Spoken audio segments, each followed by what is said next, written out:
السلام علیکم خواتین و حضرات، پیش خدمت ہے آج کا حسب حال. میں ہوں آپ کا میزبان جنید سلیم اور شو میں میرا ساتھ دے رہی ہیں ناجیہ اور ہم سب کو بہت عزیز. آج حسب حال میں شامل ہے 20 سال بعد ہاکی میں پاکستان کی شاندار فتح، حسب ڈاک خبروں پر عزیزی صاحب کا تبصرہ اور خصوصی انٹرویو. مگر سب سے پہلے بات کریں گے RGST پہ سیاسی جماعتوں کے دوغلے رویے پر. ایک منٹ، سب سے پہلے ہم آج ایک اور مسئلے پہ بات کرنا چاہ رہے ہیں جی اور وہ مسئلہ یہ ہے کہ گزشتہ روز اس ملک کے ایک بہت بڑے فنکار کو لائف ٹائم اچیومنٹ ایوارڈ ملا ہے. اچھا، بالکل. اور اس فنکار کے ساتھ گزشتہ روز ہی ایک اور واقعہ بھی پیش آیا ہے. اب میں وہ واقعہ نہیں بیان کر سکتا، یہ بہتر ہے کہ اگر وہ فنکار خود اپنی زبان سے وہ واقعہ بتا دے. اگر وہ شرافت سے بتا دے گا تو ویل اینڈ گڈ، اگر نہیں تو پھر بامر مجبوری مجھے بتانا پڑے گا کہ اس عظیم فنکار کے ساتھ گزشتہ روز کیا ہوا ہے. یار دفع کرو یار اس بات کو، اپنا پروگرام کرو یار، کیا کرتے ہو تم؟ پلیز بتا دو کیا ہوا تمہارے ساتھ. یار کو عقل کو ہاتھ مارا کرو، تم تو چلو کر لیتے ہو ایسے، اس کو بھی اب بتاؤ تو صحیح، پلیز بتا دو کیا ہوا پلیز. یار کوئی ایسی بات نہیں ہے، ایویں لگا ہوا ہے یہ. بتاؤ نا کیا ہوا ہے، چھپا کیوں رہے ہو؟ کوئی بات تو ہے عزیزی صاحب. ہنسنا نا پھر میں تمہیں بتا دوں. اچھا چلیں. تمہاری مہربانی ہے، یہ تو اس وقت کا میرا طوال آ رہا ہے، تم نہ ہنسنا. اچھا میں تمہیں یہ بتا دوں، یہ کوئی مذاق کی بات نہیں ہے، ایکچولی یہ واقعہ کل ہوا ہے. بالکل ایمان سے. اچھا میں ہنس نہیں رہی بالکل بھی، دیکھ لیں. ہونا کیا تھا، بس وہ ادھر شازیہ منظور صاحبہ نہیں ہے اپنی بہت بڑی گلوکارہ ہیں، جی وہ ادھر کو فنڈ ریزنگ کر رہی تھی سیلاب کے لیے، سیلاب زدگان کے لیے. اچھا ادھر ایک 5 سٹار ہوٹل میں. ہاں انہوں نے مجھے فون کیا ہوا تھا جی کہ آپ نے ادھر آنا ہے. جی صاحب آپ جناب ماشاءاللہ عزت دار آدمی ہیں، بے شک دانشوروں کو بلا رہے تھے وہاں. اچھا لو جی میں ادھر چلا گیا ہوں، میں نے آگے جانا تھا کسی اور جگہ شادی پہ. اچھا میں نے کہا جی فٹاٹ جناب مجھے کالی ہے تو میرا جو بھی میری دانش سے آپ نے فائدہ اٹھانا ہے اٹھا لے. انہوں نے خیر مجھے بلا لیا، میں نے بات چیت کی ان کو. اچھا ادھر سے میں نکلا ہوں جلدی. اس 5 سٹار ہوٹل کے اندر سوئمنگ پول بھی ہے. اچھا وہ ادھر سے میں برآمدے سے نکل کے تو ایسے سیدھا ہال میں گیا ہوں جدھر فنکشن تھا. ادھر تھا سوئمنگ پول، صحیح. وہ برآمدے میں پلر لگے ہوئے تھے. جب میں وہ فنکشن سے واپس آ رہا تھا تو اس کونے میں ایک فیملی کھڑی تھی، وہ دیکھ کے آئی صاحب آئی انکل بچوں نے شور مچا دیا. اچھا آخری پلر سے ایسے سڑک ادھر کو جاتی تھی گلی. ٹھیک ہے. لو جی ادھر انہوں نے ہاتھ ہلانا شروع کیا، میں ان کو ایسے کرتا ان کی طرف دیکھتا ایک پلر ارا ہی مڑ گیا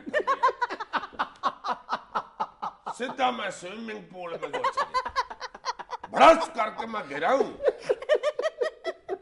تو مجھے لگا کہ میرے پیٹ میں بھی ٹھنڈی کوئی چیز لگ رہی. میں نے کہا اس کا مطلب ہے پانی پیٹ تک. میں چیک کرنے کے لیے کہ کہاں تک، ایسے دیکھا تو ادھر سے اتنی لمبی کالی سیاہ مچھی میرے قریب سے گزرتی ہوئی مجھے کہتی ہے یہ عقل کر کے دراوڑی. اور وہ ایسے یہ تو یہ مذاق میں بتا رہا نا، مچھلی نے یہ کہا. یقین کرو اس نے مجھے کبھی بھی یہ واقعہ نہیں بتانا تھا. یہ جو اس کے فینس نے جنہوں نے اس کی طرف دیکھ کر ویو کیا تھا، انہوں نے مجھے فون کر کے بتایا کہ اس کے ساتھ کل یہ ہوا.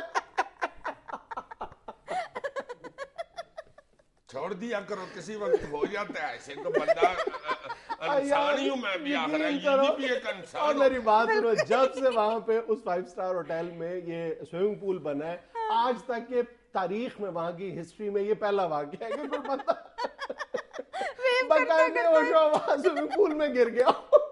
تو اگر وہ بندہ بیچارہ زندگی میں گیا ہی پہلی دفعہ ہو 5 سٹار ہوٹل تو پھر ایسے ہی ہوتا ہے نا. اور اگلے روز بڑا وہ بندہ چوڑا ہو کے لائف ٹائم اچیومنٹ ایوارڈ وصول کر رہا ہے وہاں پہ پی ٹی وی ایوارڈز میں. تو ایوارڈ پہ کون سا لکھا ہوتا ہے کہ جو گرا ہے اسے نہیں ملنا؟ ویسے آپ کو مبارک ہو عزیزی صاحب. خیر مبارک، بہت مبارک گرنے کی دونوں کی میری طرف سے بھی بہت مبارک ہو. خیر مبارک ہے. پہلے یہ لیل کر کے بعد میں مبارکیں دینی شروع کر دیتے. جب محلے کے لڑکے اور طلاق کی مچھلیاں ہوتی اس طرح.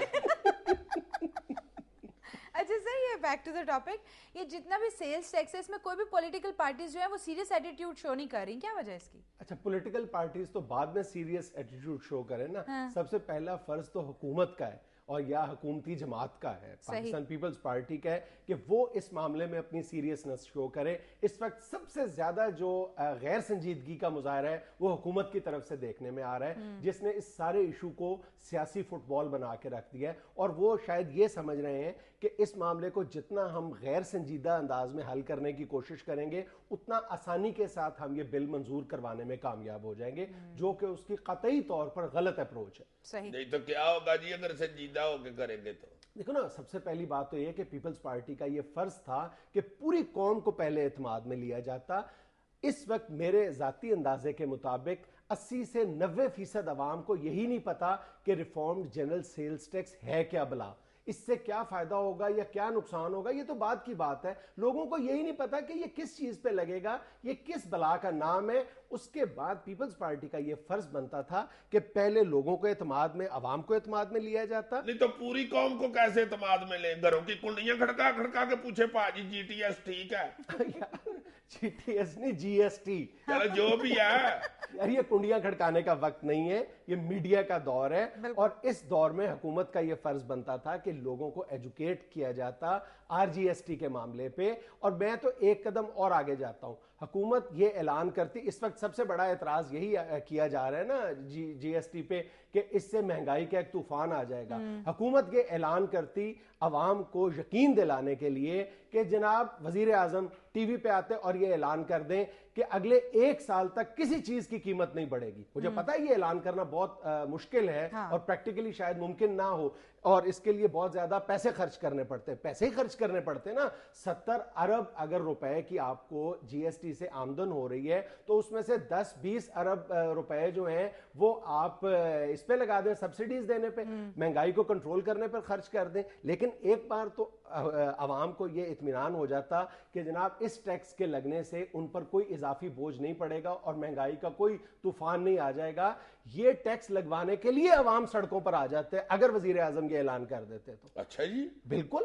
لیکن حکومت جان بوجھ کر اس معاملے کو سیاسی رنگ دینے کی کوشش کر رہی ہے اور ساری سیاسی جماعتوں کو سیاسی رشوت دے رہی ہے. کبھی مولانا فضل الرحمان صاحب کو آفر کیا جا رہا ہے اسلامی نظریاتی کونسل کی چیئرمین شپ دی جا رہی ہے, کبھی ان کے سامنے چارہ پھینکا جا رہا ہے وزارت مذہبی امور کا, دوسری طرف اے این پی کو مختلف آفرز کی جا رہی ہیں, ادھر ایم کیو ایم کے ساتھ پوری رات جو ہے وہ مذاکرات کیے جا رہے ہیں, پھر اس کے مسلم لیگ کاف کو سیاسی رشوت دی جا رہی ہے, ایرا کا چیئرمین شپ بنا دیا گیا, اس کو دے دی گئی ہے.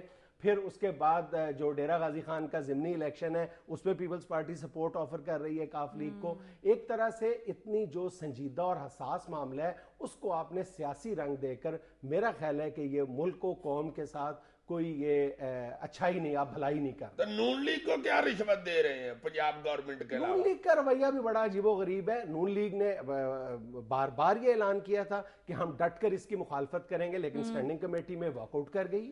تو واک آؤٹ مخالفت ہی ہوتی ہے نا, اور کیا ہوتا ہے؟ نہیں, پارلیمانی زبان میں واک آؤٹ جو ہے وہ درپردہ حمایت کا دوسرا نام ہوا کرتا. نہیں تو اور نون لیگ کیا کرتی جی, بینچوں پہ کھڑے ہو کے کرتی آر جی ایس ٹی. نون لیگ نے اعلان تو یہی کیا تھا نا کہ وہ ڈٹ کر مخالفت کرے گی, لیکن اس طرح کا کوئی اس کی طرف سے مخالفت سامنے نہیں آ رہی. ہم آج کی اس نشست میں اس بات پر بات نہیں کرنا چاہ رہے کہ یہ آر جی ایس ٹی ٹھیک ہے یا غلط ہے, اس کے نتیجے میں مہنگائی آئے گی یا نہیں آئے گی. ہمارا جو موضوع ہے وہ تو صرف یہ تھا کہ سیاسی جماعتیں کسی پختہ رویے کا مظاہرہ نہیں کر رہی اتنے سنجیدہ اور حساس معاملے پر. نہیں تو سر یہ ساری جماعتوں کو حکومت کو چاہیے کہ اکٹھا کر کے ایک دفعہ پلان آؤٹ کرے. ان کو اتنی ایک دم جلدی کیا پڑ گئی ہے ٹیکس لگانے کی؟ جلدی یہ ہے کہ ہمیں جو دسمبر میں آئی ایم ایف سے اگلی قسط ملنی ہے 3.4 بلین ڈالر کی, اس کے لیے ہم نے آئی ایم ایف کے ساتھ کمٹ کیا ہے کہ ہم نومبر میں ویلیو ایڈڈ ٹیکس لگائیں گے. اب اس ٹیکس کی تو بہت زیادہ مخالفت ہے, وہ تو بالکل آؤٹ آف کویسچن ہے. اس کی جگہ ہمیں یہ آر جی ایس ٹی نافذ کرنا ہے اور اس کے لیے 30 نومبر کی ڈیڈ لائن ہے جو ہمیں بہرحال پوری کرنی ہے. اور سب سے بڑا جو حکومت کا میں یہ سمجھتا ہوں جو کرائم ہے اس معاملے میں وہ یہ ہے کہ ابھی تک تمام یہ بہت سارے بیانات سامنے آ رہے ہیں کہ جی اس کا آئی ایم ایف سے کوئی تعلق نہیں ہے, لیکن حکومت کی سب سے بڑی ناکامی یہ ہے کہ عوام کو وہ یہ یقین دلانے میں ناکام رہی ہے